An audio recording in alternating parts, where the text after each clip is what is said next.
It is Thursday, 6 p.m. on the 31st of March 2022. A flurry of messages lights up millions of phones across Sri Lanka. The news is tens of thousands are advancing on Jubilee Post. The monument, built to mark the Golden Jubilee of Queen Victoria, is a short distance away from the home of the President of Sri Lanka. Riot police are deployed and form a thick perimeter around the block. Their visors on their helmets barely conceal their worry. The crowd advances. At first, they bristle, murmuring low. The metallic scent of adrenaline as it mixes with gasoline pierces the humid night. Thousands of anxious faces are just inches away, their voices getting louder. An unmistakable chant rises loudly. This is the story of Sri Lanka's economic history. A drama in 5 parts.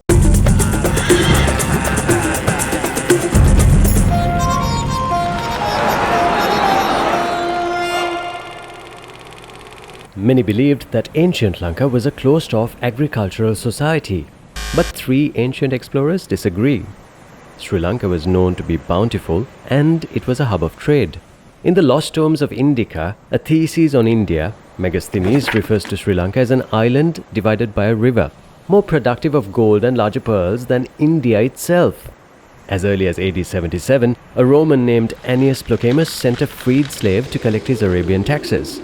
When his ship blows far off course, he lands at the Cape of Hipparus, modern-day Kudramalai. The slave describes the island.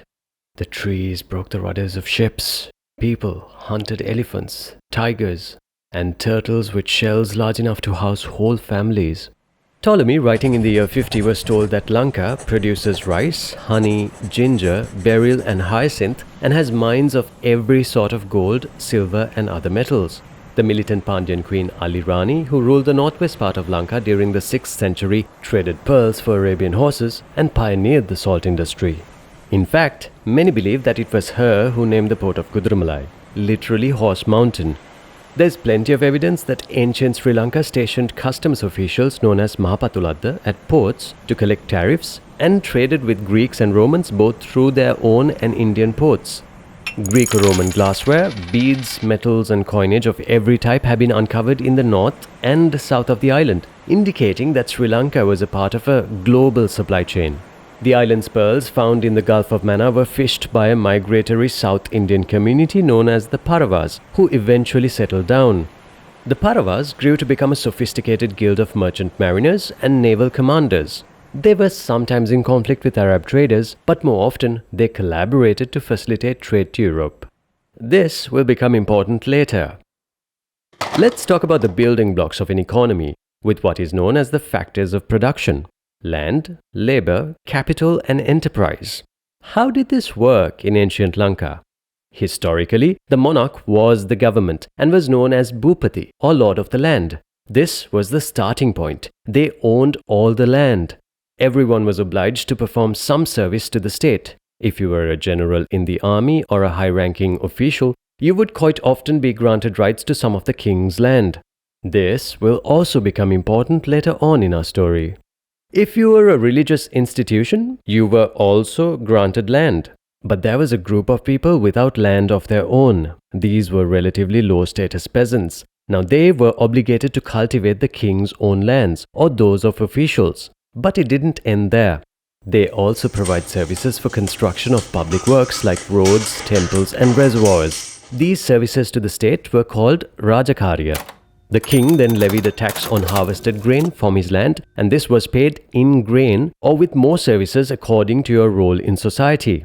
What this did was create social distinctions based on your status, but also led to the accumulation of vast quantities of land by elites close to the monarchs or religious institutions. If you watched our story of Parakramabahu, the king with the golden arms, you will know that by the 11th century, the country was divided into 4 territories. The prized land of Rajarata to the north center, the kingdom of Jaffna to the north, Ruhuna to the south, and Mayarata to the west. This led to a complicated system of trade. As the use of coins as legal tender flourished, each monarchy issued its own currency. For example, the Arya Chakravarti monarchs of the Kingdom of Jaffna issued Setu coins, while to the south the Polonnaruwa kingdom had their own coinage, emblazoned with lions and elephants. Coins from India and Rome were accepted as well. The country was indeed vibrant and open. The most precious resource in Rajarata, the modern-day dry zone as the name would suggest, is water. Monarchs became adept at harvesting monsoonal rainwater through tanks and interconnected canals. Communities were organized around this infrastructure, drawing migrants to now arable lands. Rights to use water and land were provided to these peasants, and communities managed the tanks themselves. This allowed them to settle down for the longer term and grow crops all year round. Inevitably, there was a surplus of agriculture, which of course built up the kingdom's treasury. Kings used the funds to either invest in upkeeping or expanding the irrigation system. But they also invested in armies, fought wars, conducted sports and entertainment, and built monuments and temples. Quite simply, if the king spent more than they earned that year, they would have to borrow, or they would struggle to maintain these public works. If they earned more than they spent, the gold in their treasuries would increase. You may remember that Parakramabahu's public works, military spending and his foreign excursions depleted the treasury significantly. Some years, kings had to defend themselves against invaders and inevitably overspend. And if they faced threats from rivals, they would invest in religious monuments or build statues of themselves to win public support and display their power. These competing demands on the treasury eventually led to poor maintenance of the irrigation systems, and farming communities could not withstand the shock of drought or crop disease. This hydraulic civilization of the Polonnaruwa kingdom, a society organized around the system of irrigation, collapsed. After the collapse of the now expensive to maintain Polonnaruwa kingdom, power became local and disparate. Populations migrated southwards and to the central highlands following their rulers or mercurial monsoons, leaving the once mighty irrigation system in ruins. This might have been the first major economic collapse of Sri Lanka.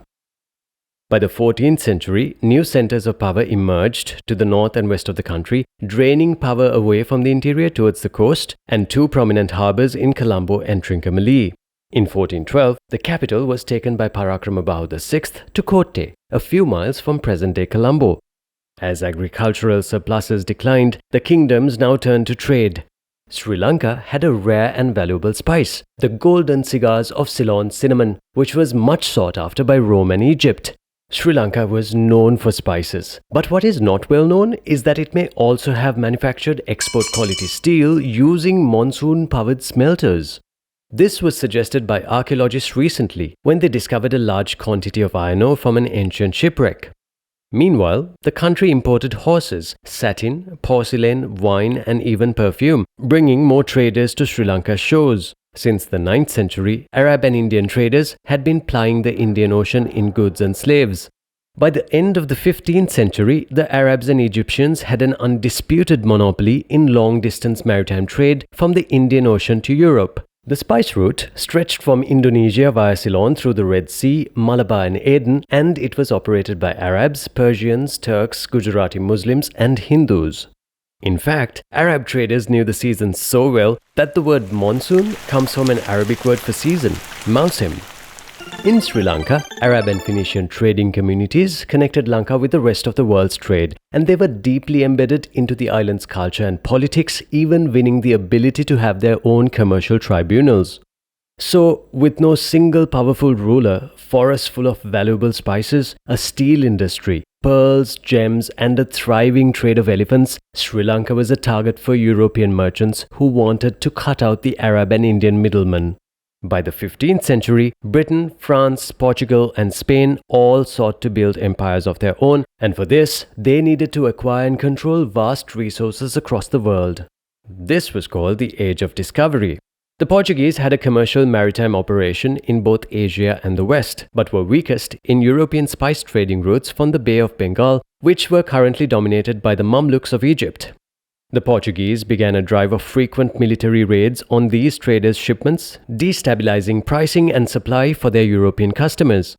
In 1498, Portuguese explorer Vasco da Gama made his first visit to India and was followed quickly by a more militaristic explorer, Lourenço de Almeida. De Almeida established a treaty with the King of Kotte, Parakramabahu VIII, allowing the Portuguese to establish a trading post in Colombo in exchange for protection of the fort.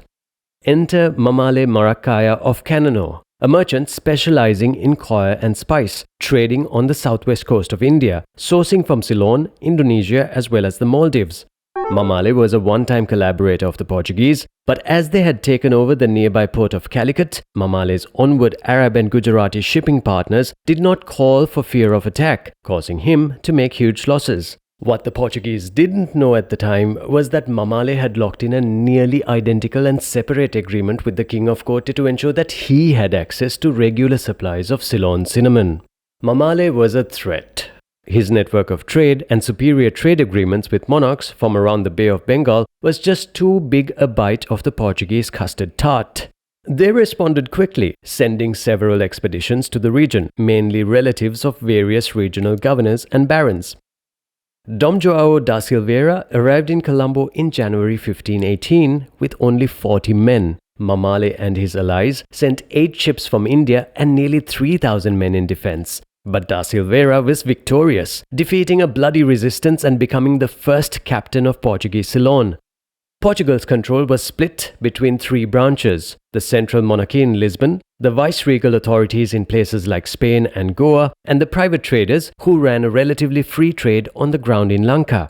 Their interests didn't always align, and the Ceylonese kings became quite good at playing them against each other, often to serve their own needs. The Portuguese outpost of India decided it was time to appropriate land and split it between themselves and Ceylonese allies, so they undertook a detailed land and revenue survey. But the King of Kotte was in touch with his counterpart, the King of Portugal. Now, the King of Portugal had to ally closely with the Catholic Church, as the latter saw these foreign expeditions as a way of spreading their faith. Wherever their expeditions went, missionaries followed to consolidate control over indigenous people in what we now know to be a method called strategic evangelization. So successful was this method that the last king of Kotte, King Dharmapala, converted to Catholicism, took on the name Dom João Dharmapala Peria Bandara, and bequeathed his entire realm to the King of Portugal, confounding Goan officials who had their own plans. Inhabitants aligned with the interior kingdom, particularly the Sinhala people, raged against this treason. Bandara ended up living out his days in a fortress in Colombo under Portuguese military protection. The Portuguese soon got fed up with not being in control of any of the resources, finding themselves only having replaced a group of traders. They were also constantly challenged by surprise attacks from the locals. Remember we told you that the king owned all the land, but some people had been given rights? In 1607, using the data from the survey, the Portuguese tried to acquire control over lands used for cinnamon production and elephant hunting. The rest of the land was to be transferred to Catholic churches on the island, bribe elites, or be left intact with villagers. In theory, they tried to formalize a legal framework for the grants of lands, specifying timelines for use and estimating land valuations to codify a tax system. The plan was a failure. The implementation never happened, and only a few lands changed hands to Portuguese officials and churches. The effort also served to harden the fortified mountainous Kandyan kingdom as a stronghold of the Sinhalese and other closely aligned communities against outsiders. This deepened tensions between those on the coast and the interior of the island. There were 2 lasting changes the Portuguese made. They created a market for buying and selling land and a more formalized tax system to sell entire villages called quitrents, which raised money available for public works. Slowly but surely, European ambitions started to compete for lucrative trade routes and resources, and Asia became one theatre for these warring ambitions to play out. In 1602, the Dutch East India Company, known as Verenigde Oost-Indische Compagnie or VOC, was formed to protect trade interest in the Indian Ocean. By this time, the Sinhalese monarch of Kandy, King Vimaladharmasurya I, was incensed with Portuguese ambitions to expand their control of the island. He lost no time in meeting with the Dutch explorer Joris van Spielbergen to form an alliance against the Portuguese. Several mishaps ensued, but a formal treaty was signed in 1638, providing the Dutch with a monopoly over all trade apart from elephants. The treaty also included a clause that the king would finance the Dutch to defeat the Portuguese, which would not happen for another 20 years. Remember this, as it comes up again later. The Dutch were different. They were brutal and militaristic, quickly establishing control over the harbours of Colombo, Gaul and even Trincomalee, which the King of Kandy had been holding out for the French as insurance against the Dutch. They were much more effective than their Portuguese predecessors in acquiring control, but they also closed Sri Lanka to all trade except through their company, the VOC. The Dutch had two objectives: increase the productivity of agricultural exports and comprehensively replace the sovereign as tax collector supreme. Towards the first objective, the Dutch encouraged the planting of cash crops like tobacco and coffee in addition to the lucrative cinnamon. They also had a pool of indentured slaves and prisoners who provided cheap labor to their colonial outposts. Over its lifetime, the VOC transported nearly 100,000 people across the Indian Ocean alone, from Java to South India, 10% of which were brought to Sri Lanka as slaves to work the cinnamon plantations. Towards the second objective, they simply redirected taxes owed to the king to the new lord of the land, the VOC. Their justification for this was hard to argue with, as Dutch Governor Lowton wrote, "Taxes had already been an ancient custom among the natives, long before our establishment in this island, and they are not burdened in the least." They also used suppression and violence liberally to maintain their monopoly on trade and shipping. The coast was blockaded and food was restricted to Ben Ceylonese inhabitants to their policies. To control supplies and prices, they sometimes destroyed farmlands. Since shipments of rice, elephants and spices were now limited to VOC vessels, in some exports there was a decline in production of up to 90%. There were frequent famines and the population reportedly declined. The kings of Kandy were supporters of freer trade and had never recognized the VOC's authority on the island. They bided their time, looking for chinks in the Dutch armor. By the 1730s, the VOC was spending the equivalent of $80 million in today's money annually to defend their trading monopoly in the Indian Ocean, on top of $130 million already invested. The returns from their exports were soon not enough to cover these costs. More pragmatic Dutch thinkers within the company made a proposal to relax this tight control and open trade up to their version of privatization. This was to allow private Dutch nationals, known as free burgher colonists, to settle in specified areas and ply specified routes. Their cost of freight was just 25% of the VOC. They argued that over time, their plan would reduce the company's invested military presence and trading fleet in the now less profitable South Asian region. Instead, they could focus resources on where trade was more lucrative. This plan was vehemently opposed by administrators at the time who worried about losing control over Asian trade routes. But the trouble was only just starting. Taxes were cruel and burdensome. One year, Governor von Domburg decided to increase what was known as the garden tax, a tax on trees planted in wastelands, from 33% to 50%. This led to unrest and violence in the Colombo and Mathura Corles. The governor's response was to meet the violence with more violence of his own, and he was swiftly replaced. Then, in 1736, there was more trouble.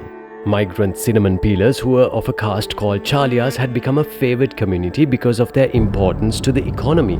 Other castes often resented this change in relative status. Soon the Chalias, who were separated from their homes for long periods of time during the harvest, decided to abscond to the highlands. There was much support for this sabotage from the Kandyan realm and resulted in a 66% drop in cinnamon production that year. With support for their methods plummeting and their trade being sabotaged, the situation became impossible for the Dutch. Enter Baron von Imhoff, a much decorated company official and key advisor to the governors of Ceylon. After studying the situation, he submitted a scathing memo to his bosses in the Netherlands. The historic document illustrated that the VOC was heading off a cliff and needed sweeping measures to turn its fortunes around. His analysis showed that the company's market share in world trade had plummeted except for Japanese copper, and because they had ignored inter-country Asian trade, they were losing even more. He recommended fully opening up all trade west of the Indonesian archipelago, arguing that in letting private players trade freely, they could grow trade volumes and more than make up the losses through tariff revenues. What he was proposing was the blueprint of the English East India Company, an institution that played a major role in Sri Lanka's fortunes nearly 70 years later. To soothe the antagonism the VOC had stirred among farmers in the interiors, Imhoff looked into growing highland cardamom, beans and pepper. His measures were finally implemented in 1742, but he was not able to attract elite Dutch settlers. Instead, lower-ranking military officials responded to the call for free land and settled with Ceylonese women to form a privileged class called the Dutch burghers, and they did not present a formidable presence. Further, the Kandyan kings refused to negotiate, demanding that all ports be opened and engaged in frequent smuggling and sabotage. In response, the Dutch finally executed a treaty with the Kandyan kingdom after a bumbling military offensive. But their weak position was common knowledge, and there was even open rebellion among some Dutch troops who were emboldened by the spirit demonstrated by American independence wars. The Dutch period was one of deepening economic inequalities in Ceylon. Western-influenced coastal areas grew richer, but those interior communities who depended on a weak drip of agricultural trade suffered. The Kandyans, bitterly humiliated and economically stifled, started inviting British missions to support the expulsion of the Dutch. So, who replaced them? In 1639, a different sort of company had established a trading office in Madras, modern-day Chennai, and kept a close watch on goings-on in Ceylon. Much has been argued about Sri Lanka's strategic positioning, but what did it mean historically? Even as far back as the early 17th century, a Portuguese captain had intimated to his king, "If your majesty loses Ceylon, we can say we have lost all of India, which may God prevent." More than 150 years later, this company, having had a good look around, described it as having the best ports and having a geographical positioning that surpassed all its other advantages, eased the passage to the east, and squadrons sent forth from its various harbors commanded the respect of all of Asia. Trouble was brewing for the Dutch, and it would not be long before it came to their doorstep. Catch us next week on Patta History to find out what happens next, as this little island's fortunes falls into another set of opportunistic hands. We have been away for some time and would like to take this opportunity to thank our loyal fans. As we all know, these are the stories worth telling. You can support us by liking and sharing our videos and becoming a Patreon member of our channel. Patta History was created by a small group, but it belongs to all of us. If you would like to learn more about how to support us, please get in touch with us through our social media channels.